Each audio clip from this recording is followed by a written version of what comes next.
हमारे चैनल रंग बिरंगी दुनिया में आपका एक बार फिर एक नई वीडियो के साथ मैं बहुत बहुत स्वागत करती हूँ। घुटनों पर रेंगते रेंगते कब पैरों पर खड़ा हुआ, तेरी ममता की छाँव में ना जाने कब मैं बड़ा हुआ। काला टीका दूध मलाई आज भी सब कुछ वैसा है। मैं हूँ हर जगह, प्यार ये तेरा कैसा है। सीधा साधा भोला भाला मैं ही सबसे अच्छा हूँ। कितना भी हो जाऊँ बड़ा, माँ मैं आज भी तेरा बच्चा हूँ। दोस्तों, आज ये चंद पंक्तियाँ मेरे भाई के द्वारा लिखी हुई मैं आप लोग को सुनाई हैं। कैसी लगी ज़रूर बताइएगा। और एक छोटी सी पोस्ट है, तो वीडियो में अंत तक बने रहिएगा। लाकर इस दुनिया में हमको एक असीम एहसान वो करती है। 9 माह कोख में रखकर न जाने कितना दुख दर्द सहती है। हमको सुख देने के खातिर न जाने कितने त्याग को करती है। सारे जग का प्यार देकर माँ संसार में हमें लाती है। इन्हीं पंक्तियों के साथ हैप्पी मदर्स डे। जो धरती पर स्वर्ग का निर्माण करती है वो कौन है? ऑफ कोर्स वो माँ ही है। किसी एक फिल्म का एक चर्चित डायलॉग है कि जो मेरे पास है वो माँ है। इससे सिद्ध होता है कि इस संसार में माँ से बढ़कर कोई दूसरा रिश्ता नहीं है और कोई अन्य चीज़ भी नहीं है। माँ की महिमा अनंत है। माँ सर्जक और पालक ही नहीं, प्रथम गुरु भी है। माँ है तो ममता है, प्यार है। माँ से ही सृष्टि का विकास और विस्तार है। माँ नहीं तो दुनिया में कुछ भी नहीं। माँ के इसी महत्व को दर्शाते हुए कवियों ने बहुत सारी कविताएं लिखी हैं। माँ जैसा घनी छांव देने वाला वृक्ष हमें कहीं नहीं दिखलाई पड़ता, जिससे छाया उधार लेकर ईश्वर ने स्वर्ग की रचना की। इस्लाम में भी ये कहा गया है कि माँ के कदमों के नीचे ही जन्नत होती है। माँ त्याग, तपस्या और बलिदान की मूर्ति होती है, इसमें कोई संदेह नहीं। अपने अंश से अपने शरीर में संतान को उत्पन्न करती है। शिशु को भूखे सोने नहीं देती, उसे गीले सोने नहीं देती, खुद भूखी रह जाती है पर संतान का पालन पोषण करती है। माँ से बढ़कर अन्य कोई प्रेरणा स्रोत नहीं। कोई भी बात क्यों ना हो, सबसे पहले यह बतलाता है कि उसकी माँ कैसी है। दुख हो, सुख हो, सफलता हो, असफलता हो, वह अपने मनोभाव प्रकट करती है।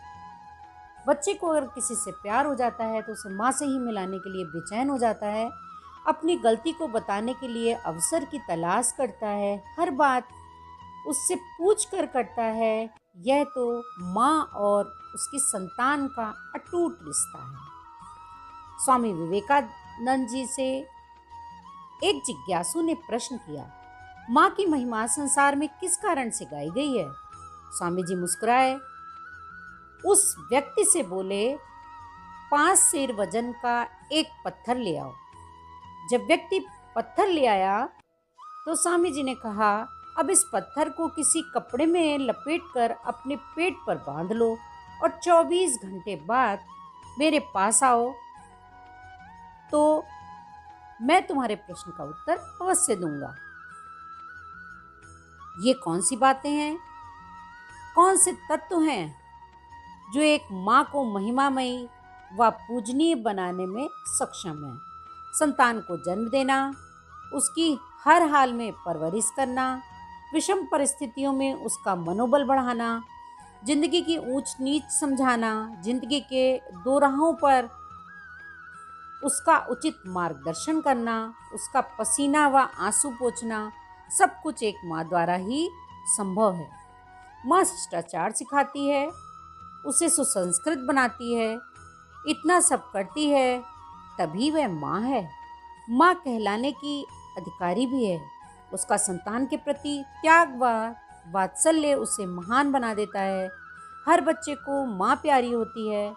एक आज्ञाकारी मातृभक्त युवक को हर बात अपनी माँ से पूछकर करता है। क्या सचमुच वह एक आज्ञाकारी व महान युवक है? माँ हमें जन्म देती है, पालती पोसती है, संतान का पूरा ध्यान रखती है ताकि उसे कभी कोई दुख ना हो। हमारे लिए वो अपना सारा जीवन दांव पर लगा देती है। माँ अपनी संतान के लिए दिन रात एक कर देती है। माँ के इसी त्याग और बलिदान को समर्पित है माँ की महिमा। यदि पुत्र अपनी पत्नी की ठीक से देखभाल नहीं करता, उसकी उपेक्षा करता है, उस पर अत्याचार करता है अथवा उस पर हो रहे अत्याचारों का विरोध नहीं करता, उसे तटस्थ करके देखता है और मौन स्वीकृत करता है, ऐसे में न केवल पुत्र दोषी है अपितु वह ममतामयी माँ भी दोषी है, क्योंकि उसकी शिक्षा दीक्षा व उसके संस्कारों ने ही पुत्र को ऐसा बनाया है। ऐसी माँ अपने पुत्र को कितना ही प्रेम क्यों ना करे और पुत्र भी कितना ही मातृभक्त क्यों ना हो, ऐसे में ना तो माँ ही महत्व और प्रशंसा की अधिकारी है, ना ही पुत्र। स्वामी जी के आदेशानुसार उस व्यक्ति ने उस पत्थर को उठाया और पेट में बांध दिया। तो आइए उस स्वामी विवेकानंद की कहानी को पूरा करते हैं। स्वामी जी के आदेशानुसार उस व्यक्ति ने पत्थर को उठाया और पेट में बांध लिया और चला गया। पत्थर बांधे हुए दिन भर वो अपने काम करता रहा, किंतु हर क्षण उसे परेशानी और थकान महसूस होती रही। शाम होते होते पत्थर का बोझ संभाले हुए चलना फिरना उसके लिए असह्य हो गया। थका मांदा वह स्वामी जी के पास पहुंचा और बोला, मैं इस पत्थर को अब और अधिक देर तक नहीं बांधे रह सकूंगा। एक प्रश्न का उत्तर पाने के लिए मैं इतनी कड़ी मेहनत और इतनी सजा क्यों भुगतूं? स्वामी जी मुस्कुराते हुए बोले, पेट पर पत्थर का बोझ तुमसे कुछ घंटे नहीं सहा गया और माँ अपने गर्भ में पाले गए शिशु को पूरे 9 महीने तक ढोती है और गृहस्थी का सारा काम करती है। संसार में माँ के सिवा कोई इतना धैर्यवान और सहनशील नहीं है, इसलिए माँ से बढ़कर इस संसार में कोई दूसरा नहीं है। कैसी लगी आप लोग को ये छोटी सी पोस्ट?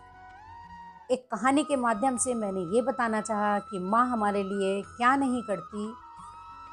एक बच्चा जब स्वामी जी से प्रश्न करता है कि ऐसा क्यों, माँ ही क्यों महान है, तो स्वामी जी ने उसको उसके पेट पे पत्थर बांधकर कहा कि तुम पूरे दिन ऐसे रहना। तो वह वापस स्वामी जी के पास आता है और कहता है कि इस पत्थर का बोझ मेरे से सहा नहीं जाता। तब स्वामी जी उसको बोलते हैं कि आप एक पत्थर का बोझ एक दिन नहीं सह सकते, और वो जो माँ है जो 9 महीने तुम्हारे बोझ को सहन करती है, हर दुख सुख के समय तुम्हारे साथ खड़ी रहती है, तो हमें हमेशा अपनी माँ का आदर करना चाहिए, सम्मान करना चाहिए और अपनी माँ से कोई भी बात नहीं छुपानी चाहिए। तो इस छोटे से संदेश के द्वारा पितृ दिवस की अनंत शुभकामनाएं। अगर पोस्ट थोड़ी भी पसंद आई हो तो प्लीज़ हमारे चैनल को सब्सक्राइब करना बिल्कुल मत भूलिएगा, वो भी बेल आइकन के साथ। और अगर पसंद आई हो तो लाइक करिएगा, दोस्तों और फ्रेंड्स में शेयर भी कर दीजिएगा। जय माता की, राधे राधे।